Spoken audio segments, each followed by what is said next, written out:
آپ دیکھ رہے ہیں واسودیو شارٹس۔ جی پچھلے دنوں ایک ویڈیو بڑی وائرل ہوئی جس میں سی ایم پنجاب مریم نواز صاحبہ میو اسپتال کے دورے پر گئی ہوئی تھی، جہاں پر انہوں نے ایم ایس کو ان کی نوکری سے فائر کر دیا۔ انہوں نے کہا کہ دس گائے نیڈ ٹو بی فائر، اور شکر کریں کہ آپ کو گرفتار نہیں کر رہی، کیونکہ معاملہ یہ ہے کہ میو ہاسپٹل میں ادویات کی قلت تھی، تو اس پر وہ کہتی ہیں کہ کیا آپ کو اللہ کا ڈر نہیں؟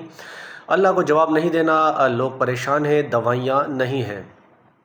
یہ تصویر کا ایک رخ۔ اس کے بعد متعدد جو لاہور کے صحافی ہیں، جو لاہور کی خبریں رپورٹ کرتے ہیں، ان کی بھی سٹوری، اور فیصل واڈا صاحب جو آزاد سینیٹر ہیں، انہوں نے بھی کہا کہ مریم نواز نے جس ایم ایس کو نکالا ہے وہ ایم ایس 3 ہفتے پہلے اپنا استعفیٰ دے چکا تھا، کیونکہ ادویات کی قلت تھی۔ 3 ارب روپے کا تقریباً بل بن چکا تھا کانٹریکٹر کا، جو دوائیاں سپلائی کرتے ہیں۔ اب جب دوائیاں نہیں ہوگی تو ایم ایس اپنے باپ کے گھر سے پیسے لا کر تو نہیں دے گا۔